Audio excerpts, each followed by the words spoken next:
I don't really know where I was going with this.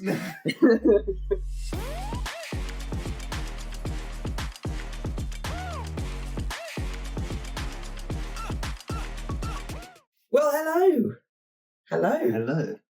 And welcome back to Me Time. I'm deliberately keeping my voice low in this because I have serious anxiety of the audio not being good. Yeah. There's some rustles of audio as of recently. I know, it's in the works again. Yeah, the past couple episodes haven't been great. I'm really sorry that the audio hasn't been crystal clear. It's been very electric. It's been very difficult to edit for me post-production. But that's what happens when you rely on, I don't know, you take risks, I suppose. Yeah. Take risks with different types of audio. So we're going back to what we know works. We're going back to the audio method that we used for the first few episodes. Yeah. So at the very least, you guys can have a more clean, total conversation rather than it just be the parts where we aren't shouting. Yeah. You know? Yeah, no. But yes, this is episode 9. We're following the Doctor Who route with numbers, but it's because it's technically episode 10. No, it's not. It's not. Yeah, it technically is episode 10. Because episode 1 was us. Yeah. So I'm the 11th Doctor, but technically I'm the 12th Doctor. Yeah. we're following that BS. It's some timey-wimey stuff. Yeah, timey-wimey, yeah. But this is technically episode 9. We're continuing our Batman agenda today with the Joker. We couldn't not talk about this fellow. That's right. Yeah. Plus, there's an interesting conversation points. So. Oh, I mean, deliberately going into this without conversation topic points that we've previously decided as well. No. So we're just gonna improvise and adapt as we're going along. But we have a title. We're happy with the title. And that is, why is an agent of chaos like the Joker necessary for a story or narrative? Because you can't have a story or a narrative without antagonists or without a villain or without an opposing force of some description. And the Joker will be our case study as we're focusing on the Nolan trilogy. We are going to focus on Heath Ledger's version of the Joker, my favourite version of the Joker, Heath Ledger. And then we'll span out a little bit, look at other Nolan villains, and we'll compare this version of the Joker to other versions of the Joker as well. I think that would be quite fair, because other actors have had a go at representing the Joker. Who was in there? Jared. We don't have to. To be fair, we'll talk about him, because he did give it a shot, even though it wasn't great. He gave it a shot. He gave it his best go. The gang Joker. Yeah, essentially he was Mafia Joker. Yeah. We'll talk about Mark Hamill Joker, because Mark Hamill was one of my favourite voice actors of all time. He's a good man as well. And to many, Mark Hamill's Joker was the Joker, because of the way that he represented him through voice, less physicality, But I think if Mark Hamill, if given the chance, could act the Joker, physically act the Joker, I think it'd be really interesting to see what he does. I wouldn't say he's got it. It'd be perfect. An old man Joker, maybe. Yeah. But to see Mark Hamill's physicality, along with the way he shrinks himself inwards and begins to laugh to himself like that. Yeah. It would be really interesting to see him have a crack at it, Definitely. Yeah. Enough of the formalities and the prologue of this episode. We'll dive in, shall we? We'll begin to talk about Joker. Did you want to start, Elliot?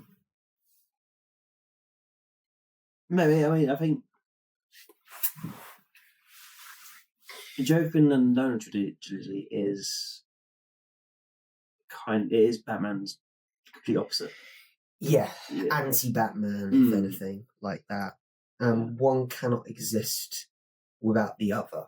Specifically in this world, you've got the good, the driving force that always seeks justice, no matter what, pushing his body to all kinds of limits to save all kinds of people. and having blatant disregard for his own humanity to do so. He ditches the title of Bruce Wayne. He ditches any idea of being a chilled person. I've got my human limits to keep myself intact and safe as well. Very anime sometimes. I'd say, like, I'm going to put myself on Buy's line. I don't care if I break my bones and rip my muscles to save this person. Yeah. And then they do, and then afterwards they cry about it. But Bruce Wayne doesn't cry about it. No. He bandages himself and carries on. And sometimes that's his own... What Alfred does. Well, yeah, that's his own worst enemy. And Alfred has to be the one to say, just like, Bruce, stop it. Yeah. However, Joker is the opposite. He will very much do anything that he wants to with disregard of any form of humanity. You know? Any form of rules, any form of human morality, anything like that. He acts in the sort of in the complete opposite of all those sort of motivations. He does, and it's really weird to say. And this is hopefully going to be something that we can focus on in this episode. How you can not idolize, but sort of enjoy watching someone like the Joker do what they do. Yeah. In the weirdest possible way. You understand what I'm saying? Yeah. I touched on it briefly out off of camera when we had sort of a conversation beforehand. Yeah. And I kind of think Joker's got this sort of resemblance to serial killers. The sort of serial killers have that sort of ethos that they have a fan base, weird fan base sort of thing. But then also so does Joker. But the thing is, serial killers have like it's a reality fan base. Yeah, the people in reality, but Joker is that sort of fictional sort of killer, maybe. I don't know, but I think the linking point between them both is they dominate the screen, or they dominate their sort of. They do, sort of stuff. And the Joker is someone who does what he does because he wants to do it for no other purpose than not like rebel against the system and be anarchy. But very much, I do what I do because it's not exactly the wrong thing to do, but it's destructive. I enjoy it. Is psychopathic. Well, it is. Yeah, like he enjoys destruction. Yeah, that's what I wanted to say. He enjoys destruction. Yeah, like so. Even when he comes to Harvey, when he's destroyed, he like. Harvey's like confronts him, kind of going, "You make plans or such stuff," and Joker kind of completely sort of takes the conversation out of him, and kind of goes, "No, I'm not making plans. I'm a dog chasing cars." Like, I want to destroy stuff. Yeah. I just want to destroy stuff for the sake of it, sort of thing. Shall I make a tally in the corner of this video, like up here? How many times Matthew impersonates the Joker? Yeah. It's gonna happen. Yeah, it is. But yeah, it's a different kind of villain. Because if you take, I can't think of another one, for example.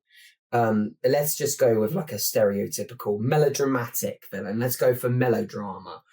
The hero coming along trying to save the princess, or the person in distress, sorry.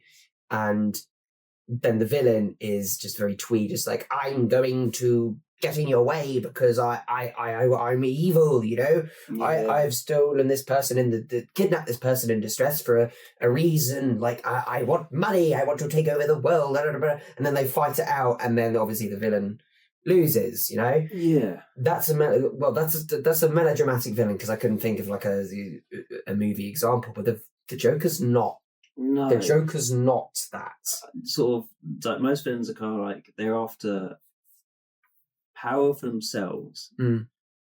Joker's not even that fast. He's just after power for the fun of it, sort of thing. Like it's not even for the fact he wants it. Like he'll probably go like, I'll destroy it. I'll destroy whatever power I've got there and then, sort of thing. Just because it's fun.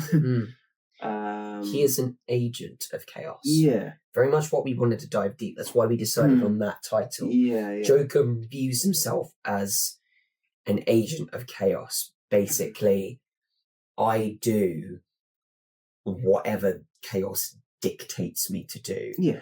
I show everyone how easy it is to abandon principles and rules and just let go of humanity and just destroy.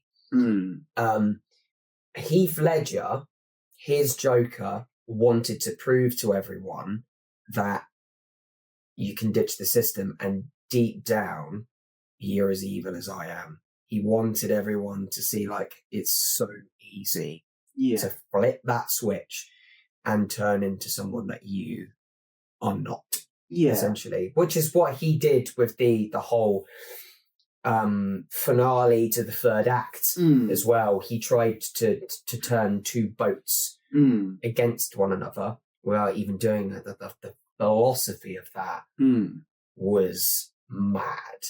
I remember watching that as a kid thinking, the Joker could just be toying with them and he could have the detonating switch. Like, there's no way of knowing if they had the detonator for their own boats.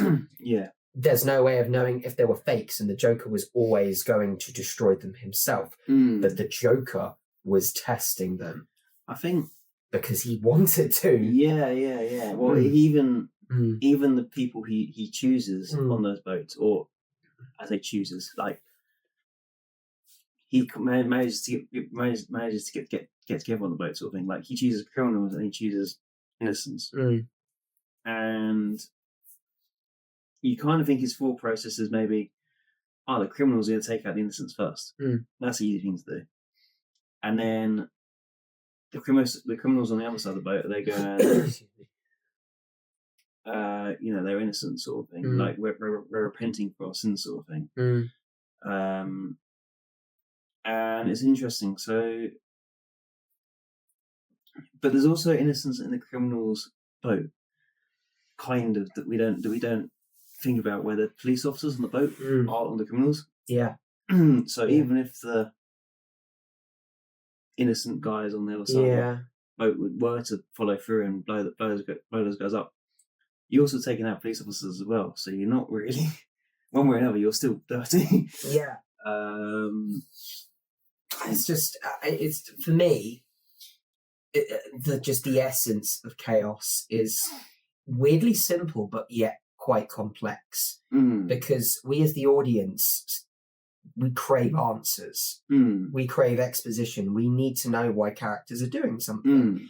Be it as simple as, why is Batman dressed up in a different batsuit? We need to know. Like in The Dark Knight, for example, he when he went to, what was it?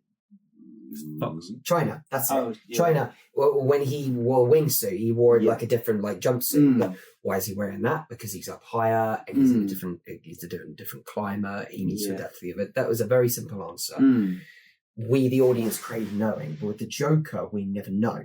No, even, and it's so weird to pinpoint. It's like, what is your driving force? What's he do? He does have a driving force. In the film, it's a tragic tale. Towards the end, we find out that he's fascinated with the Batman.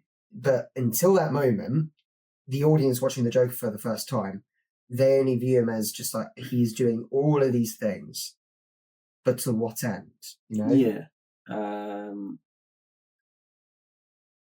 So you kind of find towards the end that Batman is his motivation, but like when you're viewing it from sort of start to finish, the first threat he makes to the gang leader, after he's negotiated terms and like how they get taken out the Batman sort of thing, is he pulls out a knife to threaten this gang leader and goes, how did I get these scars? And he tells one, I think, it was involved with, my father was a drinker and a fiend. That's the one, and you kind of assume that, this might be the truth. This might be motivation. So he was abused as a child. His father never his father treated him badly. Might be. And then he could be, but this is the range we never know. Yeah. We never really know the origins of the Joker. Obviously, you've got the film The Joker, which is Joaquin Phoenix's representation. So we do have an origin of him, and then you get the comic, The Killing Joke. We do have origins of the Joker, who he used to be before he put on the clown identity. Yeah. But with this version, Heath Ledger's, we don't know. Yeah. So then take Rachel's intimidation. Sorry. Yeah. So this is even before Harvey's been turned to Two-Face at this point, and this is Bruce's idea of hopefully that he can put down the cape and he can kind of leave the rule of law to Harvey to be able to put these criminals away. Yeah. And do it the right way. I mean, right way, sort of through the law sort of eyes. And Harvey and Rachel are kind of close at the time because Rachel knows about Bruce, but Harvey doesn't know about Bruce. Only Rachel does. And there's a sort of a love triangle going on in this time. Anyway, this is that's the reason as to why Rachel is also at this fundraiser for Harvey. But because Harvey's made so much damage in the gangs already, and the Joker's made it his not mission, but like his motivation to go after Harvey. I think so. He actually, I need to correct that slightly. He's made a reason to go after Harvey because Harvey is considered like the moral pillar for Gotham. Yeah. And as you said previously, like he wants to be able to sort of show that he can break Harvey down. Yeah. But Rachel and Harvey are at this meal at this fundraiser, and the Joker comes in looking for Harvey and finds Rachel instead. And Rachel, I think, has a slight inspiration by Batman or Bruce to sort of, well, scared by you sort of. Rachel really fumbles in this movie. I think she tries to be someone that she clearly isn't because it ultimately ends in her being unalived by the Joker. Ultimately. But so you kind of repeat the same scene where the Joker puts a knife to Rachel's mouth and goes, "How have I got these scars?" And then the story changes. Yeah. And you're there going, "Oh shit! Does that mean the other half? Does that mean his last thing wasn't true? What's going on?" Is he making these stories up? Is he trying to sympathize them, or is he trying to gauge their reactions? Which, evidently, we go to when the Joker gets caught, and it's at this point in time he's been on sprees of slaughter, sprees of unaliving people, police officers, people in the Dent Act as well. He's done a lot of bad things. The Batman has interrogated him. I want to get to Batman's interrogation of the Joker in detail in a minute, because that is my favourite scene of the entire film. Favourite scene. And it's just after when the Joker starts toying with the police officer, when he's like, I want my phone call, because ultimately if he presses this button, boom, he gets out, he gets what he wants.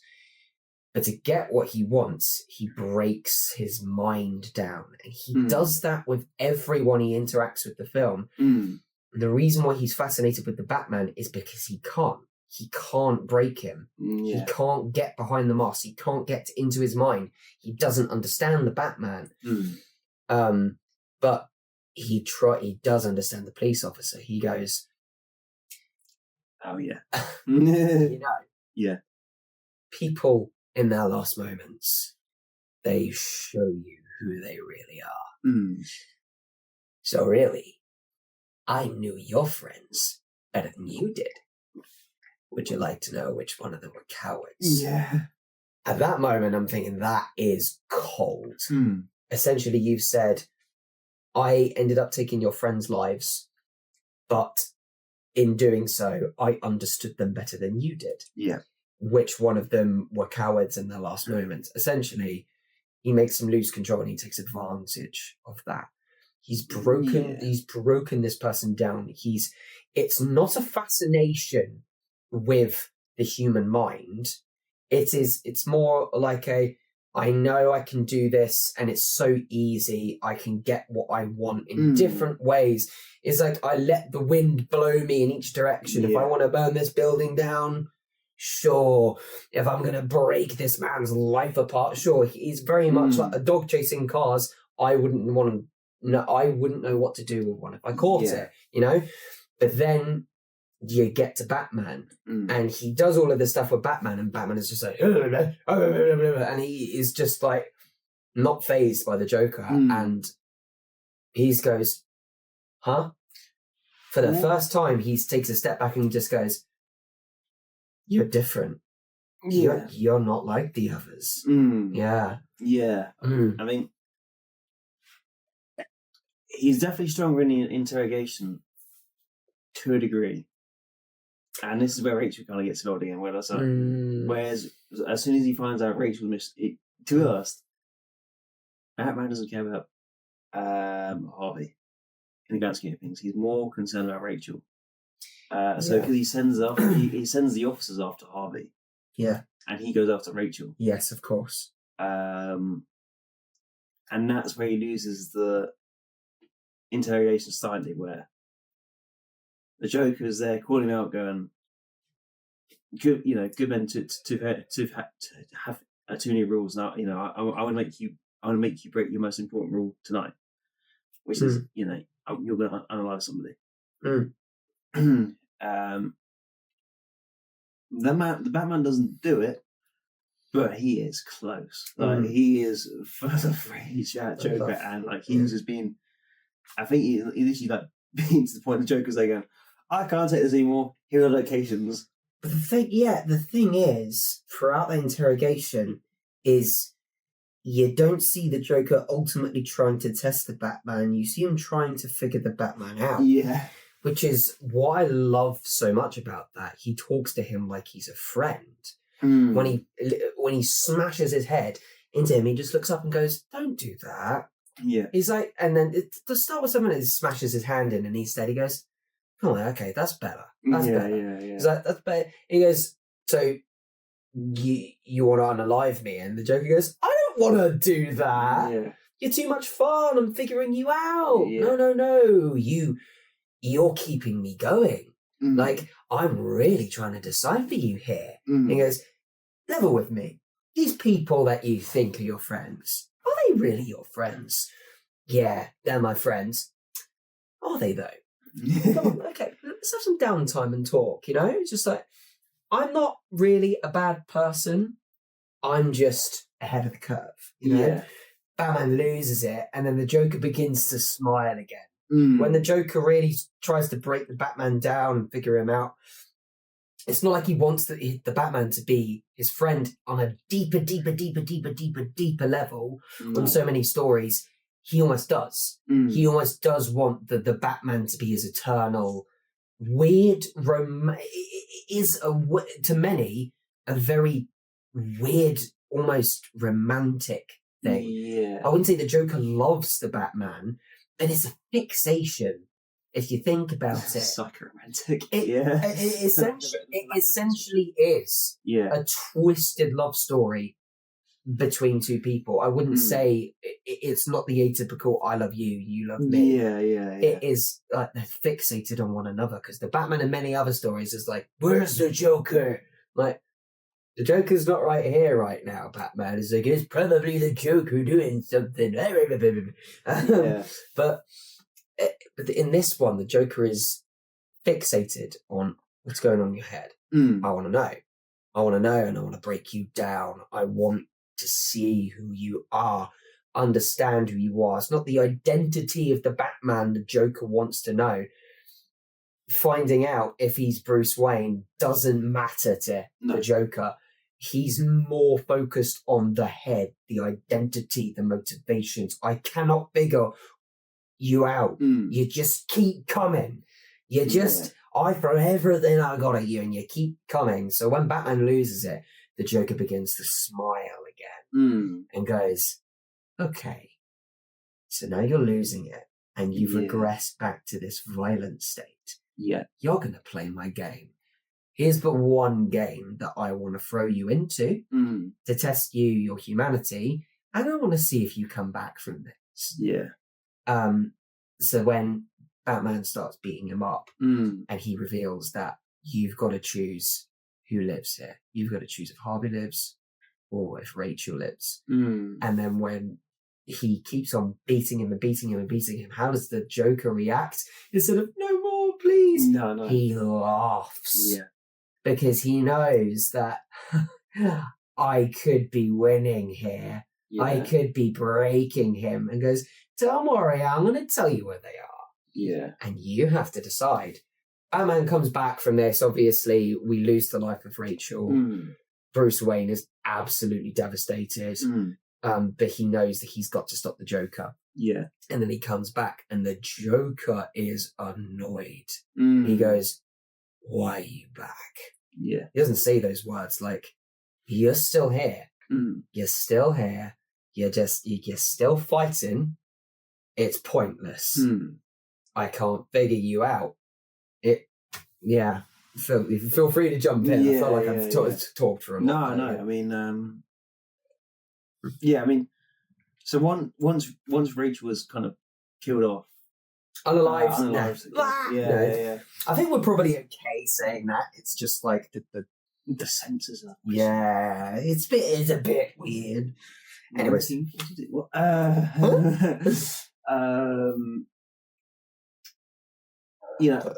Bruce and Batman are kind of broken. Like there's this downtime between when Rachel's been unalived and where Harvey's in recovery in the hospital, where Bruce is sort of done. So previously in Batman Begins, there was a brief promise at the end of Batman Begins where Rachel and Bruce, when Batman wasn't needed anymore, Rachel would return to Bruce. That was kind of like a promise sort of thing. But what happened was, Bruce continues to be Batman, and Gotham continues to need Batman. And Rachel knows this, but Bruce almost denies the truth slightly. Is they going, oh no, I can give my power to Harvey, and I can run away with Rachel, sort of thing. Yeah. Rachel doesn't want that. Rachel doesn't want it. Rachel doesn't want it at all. When it comes to a head slightly in the third film. But she writes letters to Bruce before she dies about who she's chosen and why. She chooses Harvey. Yeah. Bruce doesn't know this, Yeah. and Alfred doesn't even tell him. Yeah. Because at the time, for Bruce to get up from his slumber, he has to. Rachel's still around. And he's devastated. But in Rachel's memory, he then has to pick up his cape again and go after the Joker.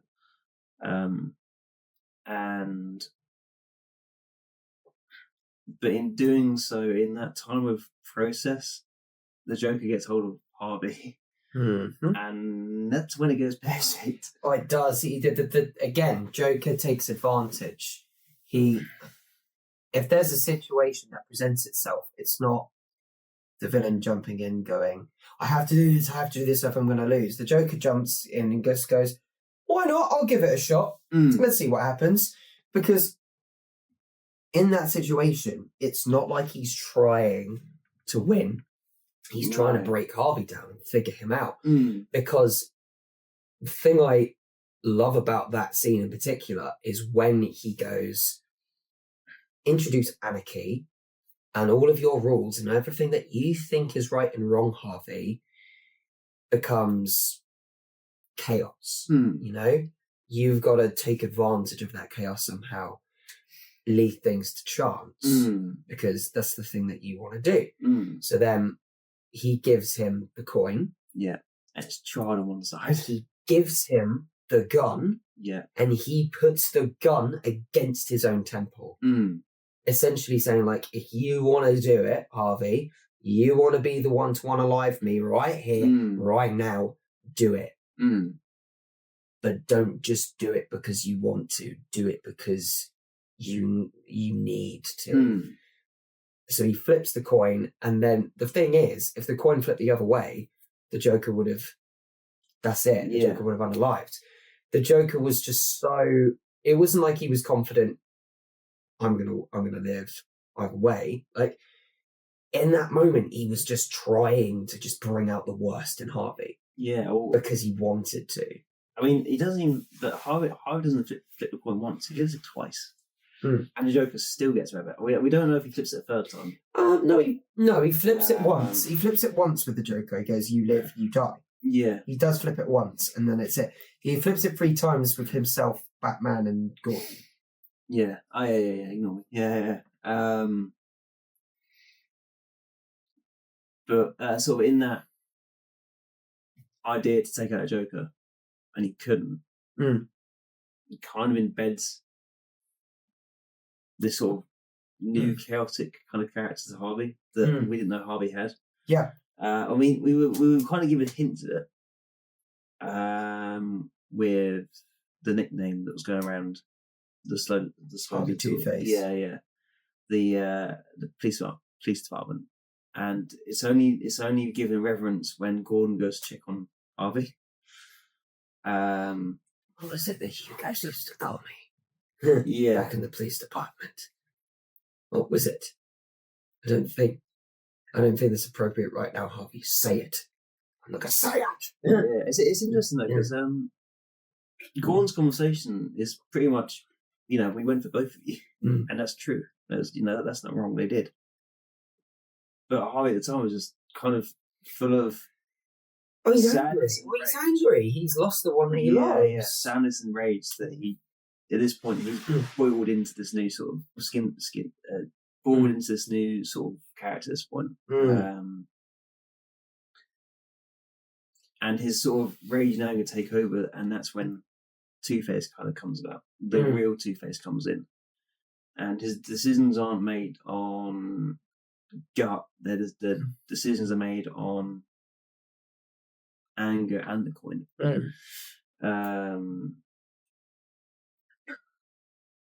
And then Two-Face kind of acts on the sort of twisted form of justice after that. Like he goes after the dirty cops, but then he also goes after Gordon. He goes after Gordon. He goes after Batman. Because Batman failed to save Rachel. But he was also responsible for the end of Rachel, because if it weren't for him, they never would have been in that situation in the first place. Yeah. But Harvey's twist, he's gone. He's lost his mind at that point in time, because someone with more rationality and much more of a grounded state of mind would realise that the situation was out of everyone's control. The Batman was trying to do a good thing, and everyone got into that situation because they wanted to do a good thing. But there's 2 different ways of looking at that. You got the Batman perspective and the Joker perspective. You can see from Batman's perspective, everything happened because we tried to save the city. Everyone involved tried to save the city. Gordon, Rachel, Harvey, himself, Lucius, Alfred, all of those characters. But from the Joker's perspective, everything that has happened because of you guys. That has caused all of this destruction. Yeah. Batman getting involved causes the police department to blow up. The ultimate end of Rachel's life, the ultimate fall from grace of Harvey Dent, and the end of Harvey's life. If the Batman did not exist, the Joker never would have gone to the mobs and the mafia. None of all of this, the stuff would be exposed about the cops, the dirty cops, and all of that stuff. So the Joker is trying to expose the actions of those trying to do good as you've done this, and this is ultimately why you failed, essentially. Yeah. Whereas the Batman is just like, but we have tried, and we will continue to try because it's the right thing to do. And those two mentalities is why the Joker then says, this is truly going to be, this is what happens when an unstoppable force meets an immovable object. He says those words. Yeah. And it's not until I grew up when I heard that line, it's just like, that's perfect. Because the Joker will always try and say, like, I'm going to keep on doing bad things for as long as you guys try and do the right things. But he goes, but as long as you keep doing bad things, we're going to continue to try and do the good things to stop you. Yeah. It's a never-ending cycle. It keeps on going and going. That's why he said, I think me and you are destined to do this forever. Yeah. Unfortunately, it would have been... Dark Knight Rises could have been such a different movie if Heath Ledger obviously was still around. The ultimate respect to his character and his version of the Joker was paid like no one else can be Heath Ledger's Joker, so why bother? Why recast that within the Nolan? But of course, you can have different people being different Jokers in different interpretations. But within the Nolan verse, Heath Ledger is the Joker. You know, it could have been a different movie, could have, but I don't know. But in that moment, it was Nolan's commentary on the very long time that the Batman and the Joker in the comics, in the animated TV series, how long they have been fighting each other. It is a continuous, you do this, I do this, you do this, I do this, and it can't stop. It's all a cool response. It's all a cool response to different philosophies, I think. Batman has one idea and Joker would have the opposite idea. Yeah. But yeah, no. So interesting. It really is to see the human psyche broken down like that. You do this, I do this. It's just it is a cycle that cannot be broken. The Joker doesn't want to break the cycle. He wants to keep trying. The Batman ultimately wants to break the cycle. He does. He wants the Joker to be redeemed. He will never ever end the Joker's life. He never will go to that resource. It's off to a slight tangent to a degree, but there's that line in Batman Red Hood, and it's the animated version. Oh yeah, where the Joker does die in that, doesn't he? No, he doesn't. No. Oh no, he doesn't. So Joker kills one of his Robins. Well, allegedly. And then they come back as Red Hood. Yes. And Red Hood's challenge in that series was, why didn't you avenge me? Why didn't you kill the Joker? You could have made life so much easier. And Batman's response is, if I do that, I don't come back. I become the killer.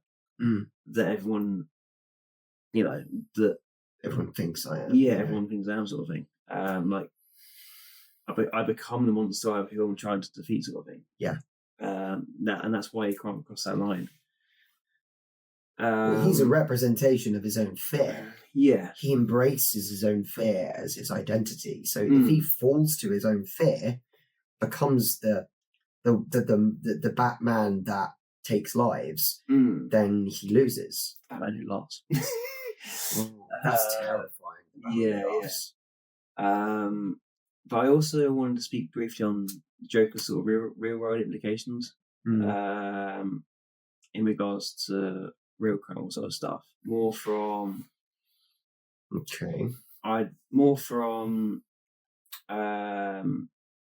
useful information that should be out there, sort of thing. And the idea of not all bad people can be sort of negotiated with. There has to be a point where you may have to sort of take the hard choice, sort of thing. There is, there's in most self-defense situations, you're trained to give you whatever way or sort of stuff if you can negotiate with your assailant. But also you may not be given time to negotiate with yourself, and also do your negotiations make sense? There's a story that has stuck in my mind for ages. Okay. I spoke to you about it, I think, a couple of weeks beforehand, where there was two girls out on the beach in Bristol, and there is a knife attacker walking around, and he takes them out, and he was caught. It was good, but his motivation for doing it was, I wanted to know what killing someone would feel like. It's like, you don't negotiate with that. Like, there's nothing to negotiate that with. Like, you have to, like, as much as they were sadly taken from the world, sort of thing. Like, you don't. There is no negotiating that person out of what they want to do. They have an intention to take someone's life. If you are confronted with someone like that, you got two choices. You either die or you fight. There's no two options on that. I see what you mean. There is, yeah. We kind of sit in this malaise of, it will never happen to me, and sort of stuff, and and that's fine to a degree, but like, there has to be a somewhat prepared idea that maybe it could happen to you, and being kind of aware of, there are bad people around, not all the time, like, trust your instincts, sort of thing. Like, if there's a dodgy guy walking around, dodgy woman walking around, be aware of your surroundings. There's a practice I like to sort of, I use in my day-to-day life, where, like, if people have got their hands in their pockets, it's generally sort of a very sort of small thing, but it may not be. Knives being the core, who knows? The core weapon right now. You're better off taking a wide distance from those people, from that, just in case they are. Also, clothes are out of season. Body warmers are currently being used right now, or sort of puffy jackets being used right now to sort of hide highlighting of weapons in clothing. So there's the clothing suit the season in which people are walking around in. Also the sort of large groups, like sort of 3-4 onwards. They could be fine with all that stuff if they're drunk. Yeah. A wider space. Headphones, take them off. Don't wear them. I'd be aware of your surroundings. The other thing I wanted to point out as well is, like, there are a lot of sort of like, news ones is kind of weird. Like, they always kind of say, "Oh, how could this ever happen in this sort of nice society?" sort of thing. It's like, not really. It's been the same. It's been like this for ages. Just no one likes to acknowledge it. Like, there's always going to be someone with bad intentions. Whether those intentions can be negotiated out of them, you don't know that. But at the same time, if you're not given an option to negotiate those terms, then be prepared to sort of have the tough call, be able to fight for it. Yeah. There's a thing where Joker. There's a sort of interesting thing in the film where the way in which Joker sort of looks at people. He doesn't look at you. He kind of looks around you. And you kind of see this in sort of CCTV cameras and other variations of videos where an assailant has spotted a victim, and they spot their victim because they either think, another thing also motivations as well, we always assume that motivations are gang related. Not necessarily. The thing is, motivations can be as simple as, you may look like an easy target, or you look wrong to what this assailant thinks is different or thing, or something, or anything like this. The Joker doesn't. I'll jump in briefly. The Joker doesn't get stopped by if you look defenseless or not. Oh no. in many interpretations, because of course it's finite for Heath Ledger's interpretation. In many versions of the Joker that I've seen across media, he's not once been intimidated by anyone. He doesn't get intimidated by people with suit. I mean, take Injustice, for example. He squared up to Superman and didn't give a crap. He did.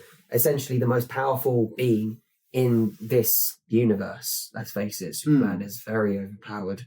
And he didn't care. He tried to break Superman the same as he does it. In the Injustice world, he succeeds. Superman takes the leap that Batman is afraid of, and he ultimately takes the life of Joker. But then you get into that interesting debate again. Batman is like, "What are you doing?" And this Superman goes, "I've done what you should have done from the start. He can't hurt anyone else." He's like, "But now you're just like him." He's like, "Now you've taken that plunge. You've taken someone's life. So what is to stop you from taking another life now? Another person comes along like Joker, and you think you can do the same."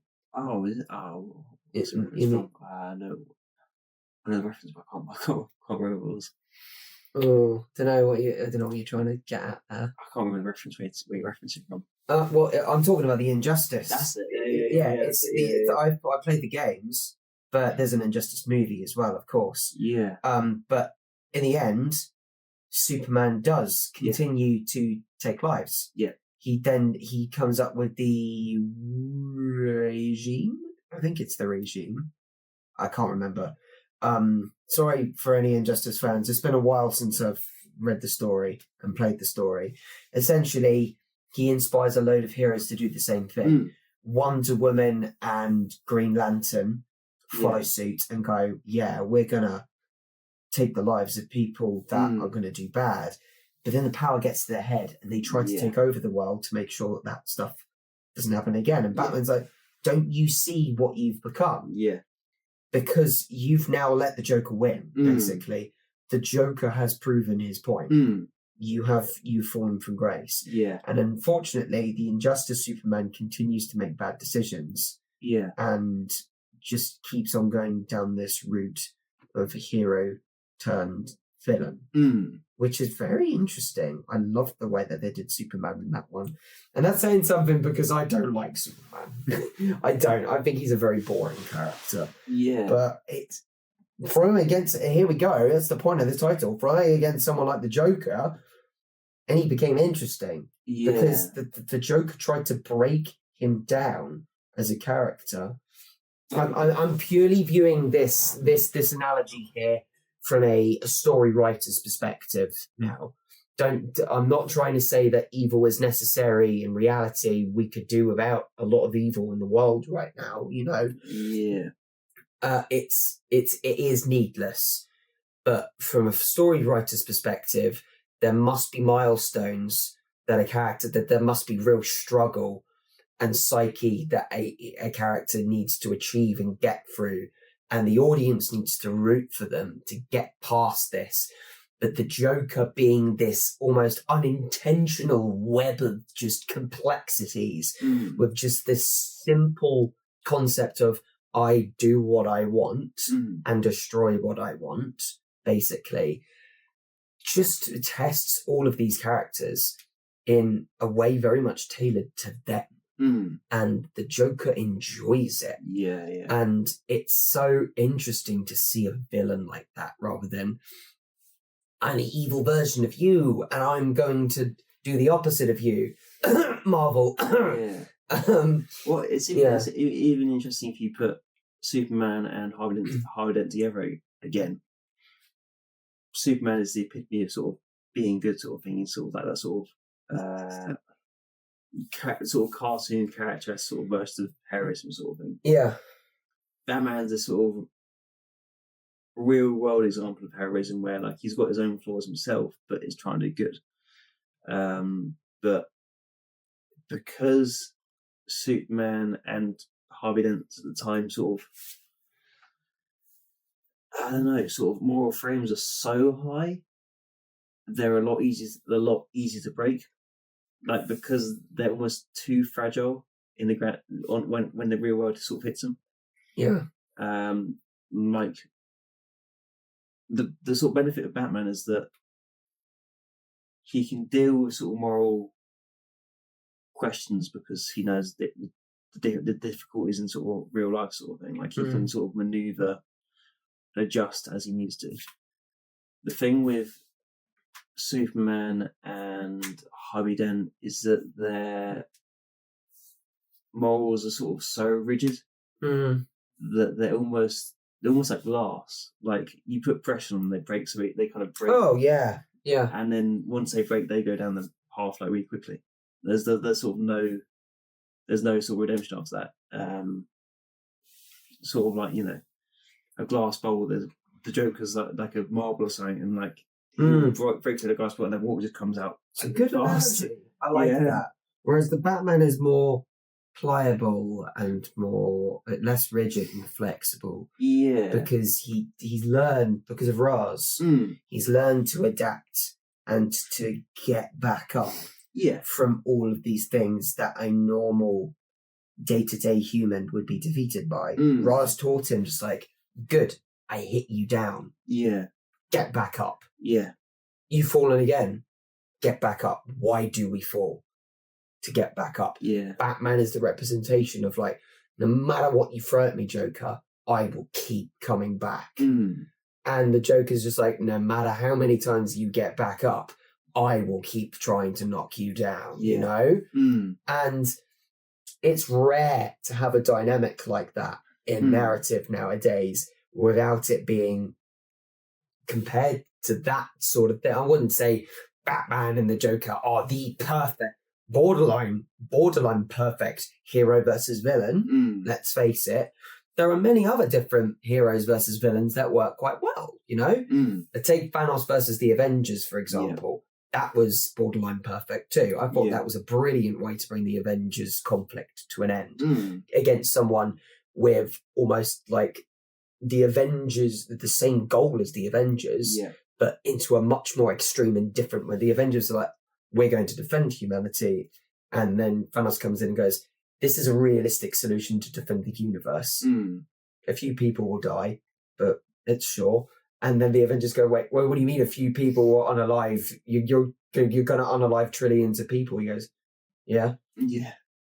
Like, why wouldn't you, you know? Yeah. Like, what do you mean? What? Even then, like, you look at the Avengers in that thing where, is it Captain America who tries to negotiate with Thanos? I think.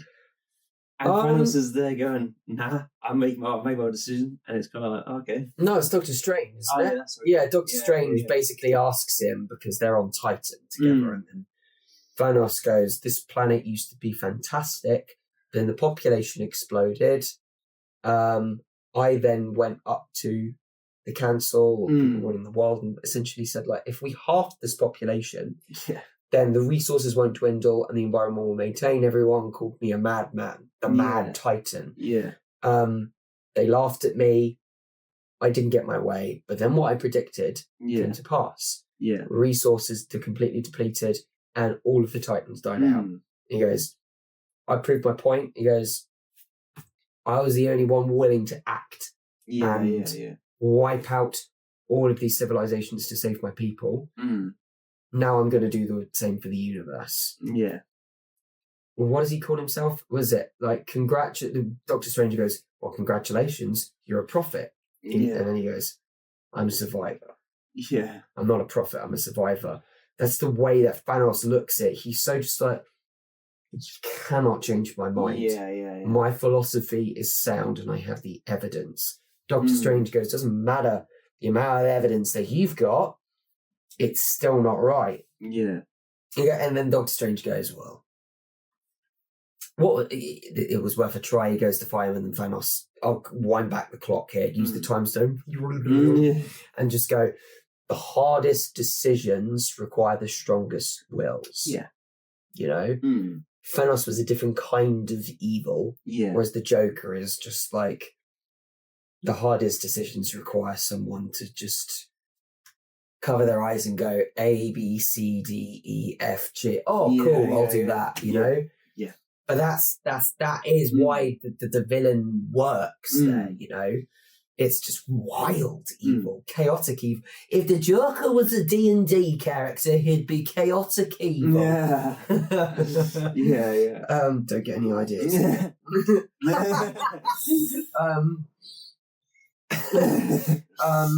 But I briefly want to touch on what you said earlier as well about being faced in a situation where you are either going to be defenseless or you defend yourself.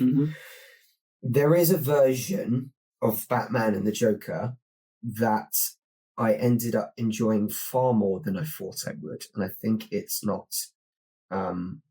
It would be against my better judgment to not mention it before the episode ends. Yeah. The Arkham verse. Oh yeah, fair point. Yeah. Kevin Conroy Batman and Mark Hamill Joker represented in a different continuity. I'm going to speak about the Arkham City version, where the Joker has poisoned his own blood. He is going to ultimately die, but then he manipulates Batman to help him find a cure. And essentially, he goes, if you don't help me, and you ultimately don't help yourself, then so many people out there are going to perish, essentially. Batman doesn't have a choice. He's driven by his moral compass. I have to save the Joker, to save myself, to save everyone else. Then we get to the finale, and for many, it was Arkham City was Game of the Year when it was released, and to many, it is still the best Arkham game there is, and I would agree. Arkham City was peak Arkham. And I mean, there's so many. I mean, to be fair, that's really hard to say. I loved all of the Arkham games, and I'm going to hold them all up in such high regard. But the one scene where the conclusion happens, Batman gets the cure, ultimately he's fine. Joker then says, "Give me the cure." And that moment, you see Batman hesitate. He looks down and goes, we've been here so many times. Every time I save you, you come back and do it again. People die. I stop you. You break out of prison. Keeps on doing it, and he's just like, I don't know what to do. Should I give you this cure? Joker jumps in, tries to attack Batman and take it by force. Goes, think of it as a running gag. Think of it as just like a joke. But in doing so, attacking the Batman and trying to break him, the Batman accidentally drops the cure on the floor. It smashes everywhere. That's it.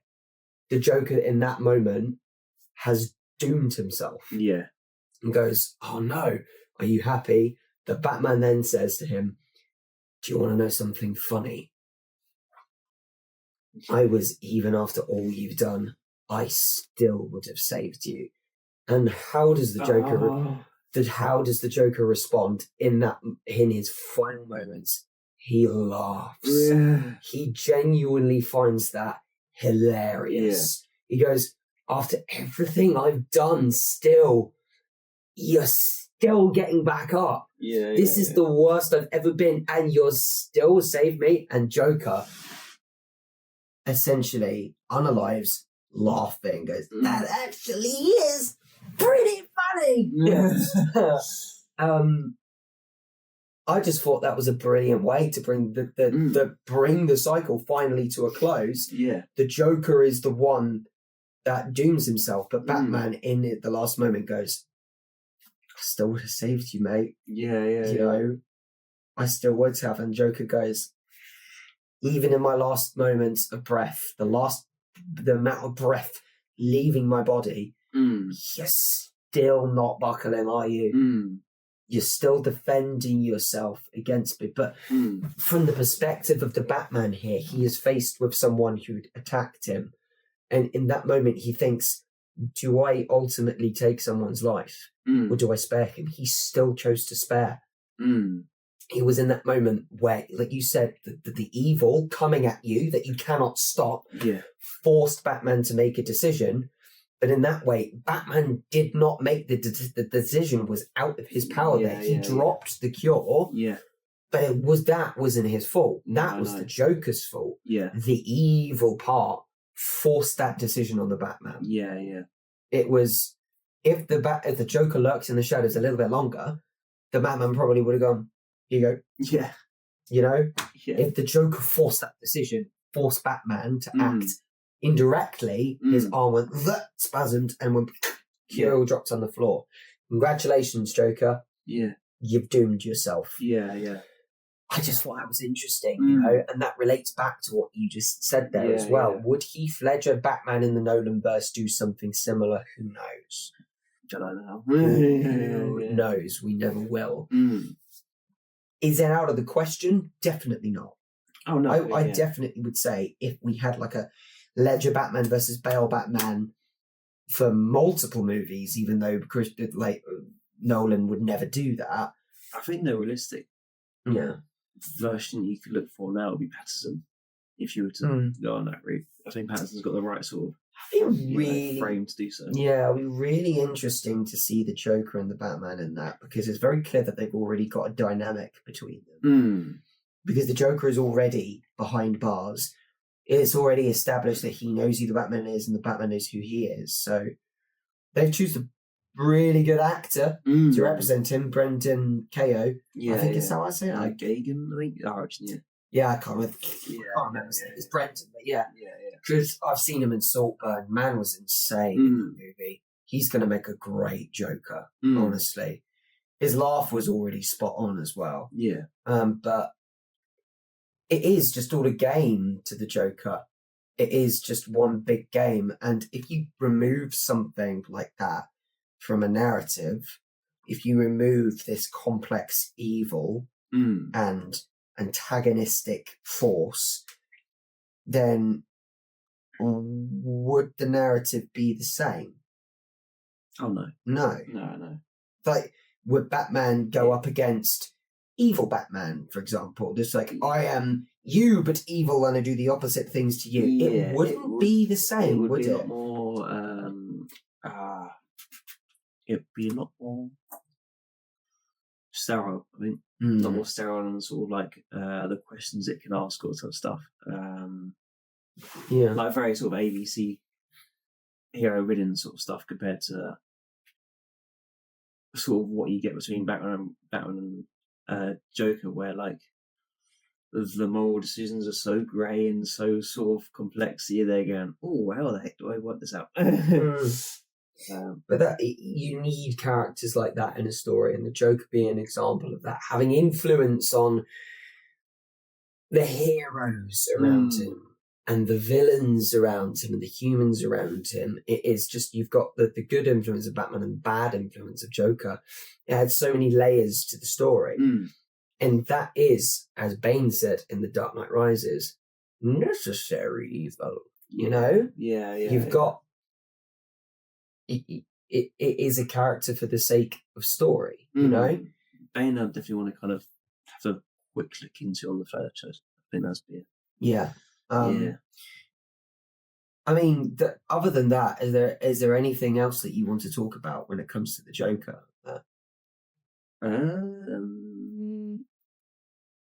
No, I think I mostly covered it. I think I'm mostly right. Yeah. I think the last thing that I want to say about the Joker is how you look from my perspective, as a child, I viewed villains as this incredibly powerful force that the hero needs to learn to overcome by gaining a similar power or gaining a power that's more powerful than that. Let's take Power Rangers, for example. It was quite a thing that I looked at when I was young. Ultimately, the Power Rangers were like, a villain comes along or a monster comes along, they're too powerful. So then how do the Power Rangers overcome it? They summon their mechs, their Zord. That's it. Thank you. Oh, I was getting scared there. A Zord. and they make a Megazord, and they basically become this big again, they get power, and the monster's like, no. Yeah. And I'm just like, oh, okay, there you go. So the Power Rangers have this convenient power. They can just So I viewed that as just like, okay, that's got to be the case, Yeah. Then let's go to Marvel, where you get Ironmonger, who is essentially evil Iron Man. Then I go, so the villain needs to be basically the hero, but an evil version of the hero. Yeah. I'm like, okay, this works for me. Like and then you get evil Hulk. Then you get evil Black Panther. Yeah. Then you get like evil Doctor Strange. It's just like carbon copies. At this point in time, I completely flipped my understanding of that. There were two villains that stuck out to me that were different in understanding them in very different ways. These two characters that I'm going to say, one of them being the Joker, are very different from one another. The other one was Megatron. Okay. Because I viewed him as this big, ultimate, menacing force of just like, I am destruction incarnate, as the Bayverse movies represented him to be. It's just like, I am quite literally an unstoppable force. But when you peel back the layers of Megatron, you understand that he views himself as a dictator. He views himself as not necessarily evil. He goes, I am necessary. Because without my way and my rule and my vision, then we wouldn't exist. He craves power. So there was more to him than meets the eye. It's true, more than meets the eye.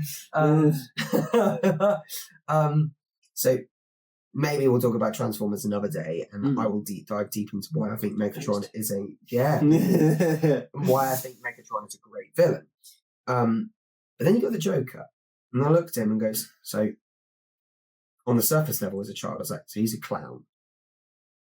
He's just a clown. Okay, clowns are scary. Does he have any powers that Batman needs to overcome? No, he doesn't. He's just a guy. Okay, does he have any weapons? He doesn't have a gun. He doesn't have any gadgets. I'm like, as a child, I'm looking at him and go, so what's the problem? I was just like, what? It's just a guy in a clown suit. There was now you say it, there's a sort of there's an interesting callback to when I think when Batman's going to out himself and Harvey takes the fall, and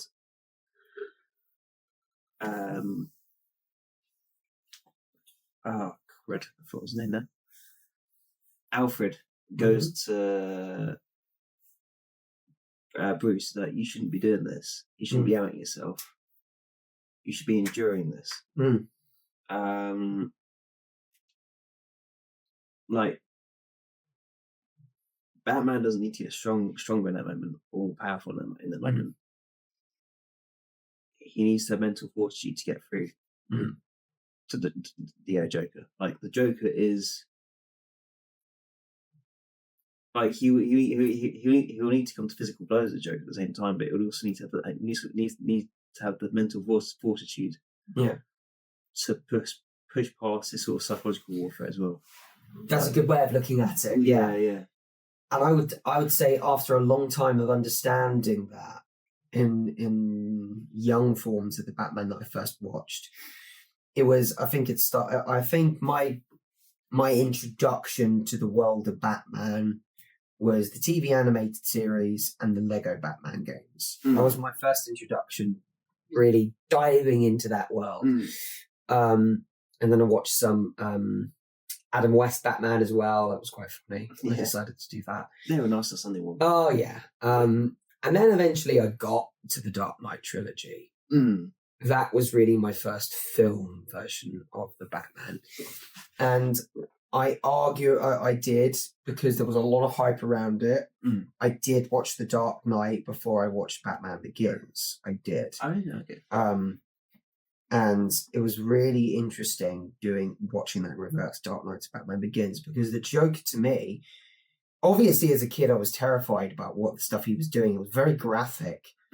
Nothing I was expecting, because in the Lego games, the Joker was just like, aha, I'm doing this plot and you're going to stop me. And then in the animated, some of the animated, it was almost like that.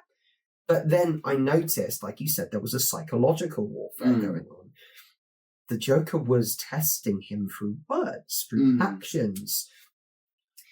Batman had physical strength, but then the Joker goes, you have nothing to threaten me with, nothing that you can do to me with all your strength. He could beat the Joker black and blue, but he still couldn't win, because the Joker has the mental high ground. And that's what made him a terrifying adversary. And I was like, this is a different kind of evil for me. Something that I got fascinated with. It was my introduction to how compelling a villain can be. Yeah. Not necessarily a villain that can be redeemed. Because, of course, you have characters, take, for example, Zuko from Avatar The Last Airbender, where in Series 1 he is a driving force of villainy. He goes, I'm going to prevent the Avatar from doing what he's doing and please my father, who is the ultimate evil. But then we find out that there's layers to Zuko and why he's doing what he's doing. There's desperate need for parental approval. That's it. Then he realizes that his dad is actually a bad person, and that what his true calling is to prevent that bad vision from happening and to team up with the Avatar. Yeah. So you have a villain redemption, and he becomes a hero. One of my favorite character redemptions. Yeah. And there is another character redemption that we will talk about in the future that I love, and you know who I'm talking about. But when you take someone like the Joker, you can't redeem that. No. There's sometimes a need for, in a story, a villain that will always be a villain. Sometimes it does get a bit washed up when a villain then turns around at the last minute and turns to the hero like, I could win, but I'm going to decide ultimately I'm not going to. Yeah. And then just walks away like, huh? Yeah. It's like you had the opportunity, and because they said you what your cousin's name used to be or something like that. Yeah, what the misunderstood evil. Misunderstood evil. Yeah. Right? So there are different kinds of villains to write. Yeah. Granted. Yeah. You kind of want someone that's sort of unstoppable to kind of know when you're kind of definitely right. I don't know. It's kind of weird. Yeah, you need that. You do. It needs some direction, I guess. Yeah. And it is essentially the yin and yang, you know? It is the Taoist belief that light cannot exist without shadow. Life cannot exist without death. Yeah. There is evil incarnate and good incarnate. And the two balance each other out and create existence, you know? I'm not trying to go too deep with this, because the creator of Batman definitely didn't fit well. Although kind of cool if he did, but the creator didn't sit down and probably think like perfect balance of good and evil and Joker and Batman. You know? It became that, and you know, where there is light, there will always be shadow. Where there is someone trying to do good, there will always be trying someone to stop them and do evil. There will always be disagreements. There is, you know, that it is there. You can never have this perfect thing. The hero tries to ultimately achieve and can achieve, but there will always be someone or something to attempt to prevent them from doing that. And the Joker, for example, does this not because he has a perfect vision for a perfect world or his own idea of the world. He does it because he is solely focused on trying to break that person and discover who they really are. Yeah. It's deep. We've really gone quite deep into the Joker here, and almost got lost within his own mind. It's weird. I mean, you could talk about days. You really could. You really could. Yeah. I mean, again, depending on what comments we get from this one, come back to the phase 2 sort of thing. I'll say as well, very quickly, the Joaquin Phoenix Joker. A lot of critics gave the movie a lot of rap because the director almost tried to get us to sympathize with the Joker. Yeah. Someone that we know notoriously to be this chaotic, evil character. And just like, the world made him that way. Society made the Joker an evil person and pushed him to a breaking point. Yeah. For me, the Joker, the first Joker, I haven't seen Joker 2. And I don't think I ever will. No. I'm with musicals. No, I do like some musicals. Yeah, sometimes. But the Joker, I viewed it as a unique spin on the Joker's origin.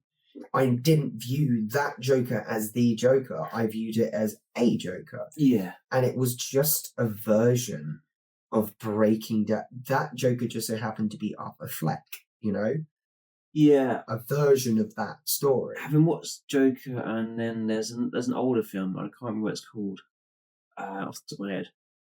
But I think who plays Ant-Man? Paul Rudd. Not Paul Rudd, the senior Ant-Man. Oh, can't remember his name, but he's in my head. The one that talks like that. Yeah. Yeah. Is he Donald? It's probably not. I can't remember his name. What's it? What movie are you talking about? I think it's got One Bad Day. No, is it One Bad Day or is it? I can't remember. No. Falling Down. Falling Down. I think is what it's called.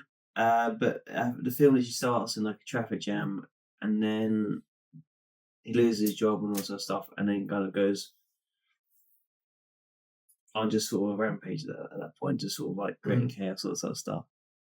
And having looked at that and having looked at Joker, it's kind of a similar sort of narrative. Just differences. It's got a Joker paint palette compared to sort of an everyday sort of city bloke sort of thing. Yeah. But yeah, no, I mean, one bad day granted. Yes. All it takes is one bad day. Yeah. But to use that as an excuse to kind of go completely off the rails. Oh yeah. Well, I would argue that the movie, we don't sympathise with the Joker. We feel sorry for him. Like we do see the journey, and it's like, what has happened to this man is wrong. The way that his mother has manipulated, gaslit, and treated him. Sure. The way that he was cast aside by his friends, his colleagues, thrown under the bus as well, abused, beaten up in public as well, made a mockery of as well. But ultimately, it was this mental state and his decisions that pushed him to where he then was. He didn't decide to take therapy. He didn't decide to get additional help as well, because he fantasized about this relationship with this woman. And he viewed that I thought that was brilliant in the movie. He viewed that as his safety net, this so-called girlfriend. And then we realized that he was fantasizing the whole time, and that was his state of mind. Like, she was never his girlfriend. She was never there, he had no one to depend on. He was depending on himself. And it's quite dark. I'd say a very, very dark and tragic tale of the Joker. But he still ultimately does the wrong thing. it is just, I would say, the slogan that the name Joker very much fit that version of the character. Like, if you take the title The Joker away from that movie and call it One Bad Day or The Fall of Man or something like Journey into Insanity, Arthur Fleck could then become like an inspiration to cause rebellion, you know? He could have dressed himself completely differently. I mean, he does. Well, he does, you know? But he just... It works for the Joker. It does. Because then it begins to influence everyone else and causes them to fight back against the system. Yeah. That version of the Joker doesn't mess with people's minds. No. He's just a broken man that has thrown away in his humanity because he thinks people doesn't care in him, so he doesn't care about them anymore. And he just wants to destroy, you know, take revenge on the world. Yeah. And there's no redeeming that. No. But it's a different take, and I believe it worked. Again, won't talk about the sequel because I've heard from many people it tarnished the first film like badly, which is that's a shame. But different representations of the same character isn't necessarily a bad thing. Only if the people do their research. Yeah, like it's a different versions of characters are fine. You know, they've got to sort of try to look like the character. But also kind of keep their core values as their own term. Because Joker doesn't really have values, but kind of keep the sort of core characteristics maybe of the characters, and then they can tweak out some like variations of like different movements or how they would hold a room or something like that maybe. Different variations isn't the bad thing, because there's different actors can do different tweaks on certain characters. And I'll say with Heath Ledger's tweak as well, what made him so special with that is that not only did he just make this Joker this just unstable character, his improv of just, I remember when they were clapping for the promotion of Commissioner Gordon, it wasn't scripted, that he started to clap as well. I read as well that him, because he's obviously he gave himself the Jersey smile, he cut his face open to give himself a permanent smile. The fact that he's licking his lips all the time, like that, every scene he's in, he's like, that is, I can't remember seeing the comments somewhere, it is a tendency to, obviously you've damaged your nerves, but it's also psychotic nature. It is. It's not stimming. It is just this psychotic that I can't remember why it is. A tendency, apparently a thing that psychopaths do. Oh, interesting. Yeah. I see. I heard that the prosthetics were sort of falling off.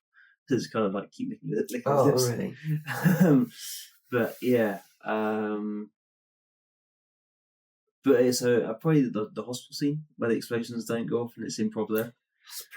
Like the majority of, I think that's a fair point. That the majority of Heath Ledger's Joker is improv, which probably makes more sense for his character because his character's chaos. I mean, improv makes sense because it's not scripted.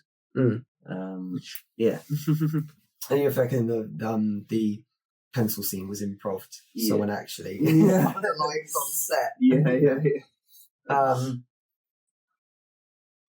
No, what I love is just his little retorts as well, and the subtle laughter he gets. With Mark Hamill, it's very obvious laughter, just like that. Whereas Heath Ledger sometimes goes, and just keeps it to himself. sort of builds it up. Yeah. And then just sort of lets it out. Like, oh, okay. I love it. Yeah, yeah. One of my favourite laughs, obviously, the laughter when he's getting beat down by Batman. But when he's in the lorry and Batman is chasing him with the bat cycle, and there's explosions in the background, and he's in the lorry, he goes, "What?" behind the lorry, just like he's having fun. Yeah, yeah. I love it. Yeah. He even says, like, I'm going to get me one of these. Yeah. And then he gets out of the lorry and he just faces the Batman. He's just like, come on. I want you to do it. Hit me. Come on, hit me. Yeah, yeah. Oh, he's essentially just like, do it. It's great. It's great. Great. Yeah. It's weird talking about someone so bad and evil like that and just wanting to see more, you know? But it is an example of how compelling a good written villain can be. You know, the irredeemable evil is a necessary evil for the benefit of a story because you want the hero to overcome something that is a legitimate threat and a challenge, you know? And yeah, it's been a good case study to use with the Joker in that regard. Yeah. Anything else that you'd like to add? No, I'm definitely there now. Yeah, I think I've said all I'd like to about the Joker. Like you said, there are other things that we can dive into. Yeah, I could easily talk about the Arkham Batman even more, and how in Arkham Knight, obviously the Joker's passed away, but he's still living inside Batman. He is just that representation of fear. That could be something else that we talk about at another time. Yeah. But yes, that's episode 9 done. That's the second episode technically of the Batman agenda done. So we've got one more. Next week is episode 10. Yeah. And we will be talking about the Batman again, very specifically the Batman of the Nolan trilogy, Christian Bale, and why his dark and gritty representation of the Batman is quite necessary to make that character. Then we'll begin to compare to other Batmans as well, like Pattinson, maybe Affleck as well. I want to briefly touch on Bane. Oh yeah, for the third one. Yeah, I know. I want to talk about Kevin Conroy's Batman as well, because Kevin Conroy does make Batman dark, but he also makes him very macabre, very, very efficient with what he does. He's very stern, but necessary, you know?